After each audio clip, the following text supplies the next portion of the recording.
কবর জিয়ারত করব। আমরা সবাই দোয়া করি। আল্লাহুম্মা আমিন। ربنا ظلمنا أنفسنا وإن لم تغفر لنا وترحمنا لنكونن من الخاسرين. اللهم أنت السلام ومنك السلام، حينا ربنا بالسلام فادخلنا دار السلام، تباركت ربنا يا ذا الجلال والإكرام يا رب العالمين. এই মাটিতে শুয়ে আছে ক্ষণজন্ম বিপ্লবী শহীদ শরীফ ওসমান হাদী।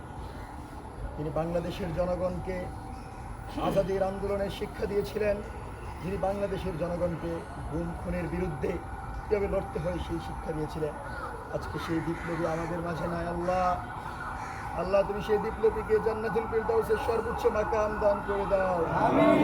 আল্লাহ, শহীদ শরীফ ওসমান হাদীর যে বাক্য ছিল যে সততা দিয়ে পৃথিবীর কেউ আমাদেরকে মোকাবেলা করতে পারবে না, সেই সততা ধারণ করে যেন আমরা লড়াই করতে পারি সেই তৌফিক দান করে দাও। আল্লাহ, যুগ যুগ ধরে শহীদ শরীফ ওসমান হাদীর যে আকাঙ্ক্ষা ছিল, তার যে শিক্ষা ছিল, বাংলাদেশের তরুণরা যেন সেই শিক্ষাকে নিয়ে আগামীর বাংলাদেশ, সোনার বাংলাদেশ বিনির্মাণ করতে পারে সেই তৌফিক দান করে দাও।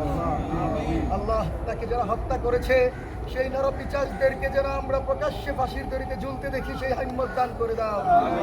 আল্লাহ, এই ঢাকা বিশ্ববিদ্যালয়ের মাটিকে যেই শহীদ শরীফ ওসমান হাদী পবিত্র করেছে, সেই ঢাকা বিশ্ববিদ্যালয়ের হল থেকে শুরু করে বিভিন্ন ইনস্টিটিউশন যেন শহীদ শরীফ ওসমান হাদীর নামে হয়। আল্লাহ, সেই হিম্মত, সেই দক্ষতা এবং সেই তৌফিক তুমি সরকারকে নেওয়ার তৌফিক দান করো। আল্লাহ, খাস করিয়া শহীদ শরীফ ওসমান হাদীর সেই শিশু সন্তান যিনি কেবল বাবা বাবা বলা শিখেছিলেন, আজকে তার বাবা নাই। পৃথিবীর প্রত্যেকটা মানুষ সবচেয়ে আপন তার পিতার কাছে। আল্লাহ, সে জানে তার পিতা না থাকায় সে কত অসহায়। সেই মাসুম, সেই বাচ্চাকে আল্লাহ তুমি আগামীর বাংলাদেশের প্রধানমন্ত্রী হিসেবে তুমি কবুল করে নাও। আমরা মনে করি আল্লাহ, এই ওসমান হাদীর রক্ত থেকে আগামীর বাংলাদেশের নেতৃত্ব তৈরি হবে। আমরা মনে করি এই ওসমান হাদীর শিক্ষা থেকে আগামীর বাংলাদেশ ভারতীয় আধিপত্যবাদ থেকে মুক্ত হবে। আল্লাহ, তুমি আমাদের প্রত্যেককে সেই ওসমান হাদীর আকাঙ্ক্ষা ধারণ করার তৌফিক দান করে দাও। আল্লাহ, খাস করি আল্লাহ, যেই লড়াই আমরা শুরু করেছি, আমাদের জনসংখ্যা নাই, আমাদের কোনো যোগ্যতা নাই, আমাদের শুধু আছে ঈমান আর আছে দেশপ্রেম। এই দেশপ্রেমকে তুমি কবুল করে নাও।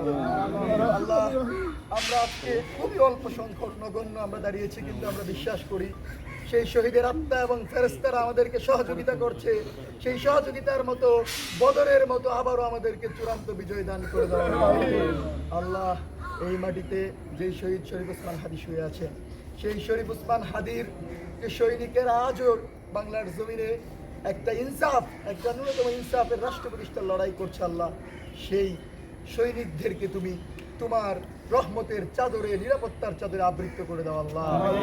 আল্লাহ, যেই সরকারকে আমরা ক্ষমতায় বসিয়েছি, যেই সরকারকে আমাদের রক্তের উপর দিয়ে ক্ষমতায় বসিয়েছি, সেই সরকার কেন এখন ওসমান হাদীর বিচার করে না আমাদের বুঝে আসে না। আল্লাহ, এই সরকারের প্রত্যেকটা মন্ত্রী, প্রধানমন্ত্রী তারেক রহমানকে সেই বুঝটা দিয়ে দাও। আল্লাহ, আমরা এটা বিশ্বাস করি, ওসমান হাদীর হত্যাকাণ্ডের বিচার ছাড়া এই বাংলাদেশে কোনোভাবেই স্বাধীন, সার্বভৌম, ইনসাফের বাংলাদেশ প্রতিষ্ঠিত হওয়া সম্ভব না। আল্লাহ, সেজন্য শহীদ প্রেসিডেন্ট জিয়াউর রহমান থেকে শুরু করে আজকে হাদী পর্যন্ত যাদেরকে আওয়ামী লীগ, গুন্ডা বাহিনী এবং ভারতীয় গোয়েন্দা সংস্থার হত্যা করেছে, এদের প্রত্যেককে তুমি দ্রুত সময়ের ভিতর বিচারের মুখোমুখি সর্বোচ্চ শাস্তি নিশ্চিত করো।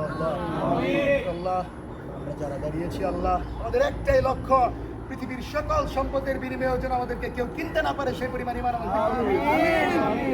এবং যেখানে সবাই চরম অসৎ, যেখানে সবাই চরম সম্পদের লোভে বিভোর, সেখানে যেন একমাত্র বাংলাদেশকে ভালোবেসে আল্লাহ তোমার সন্তুষ্টি অর্জন করে আল্লাহকে এই মাটিকে আমরা স্বাধীন করতে পারি, যে তৌফিক দান করো।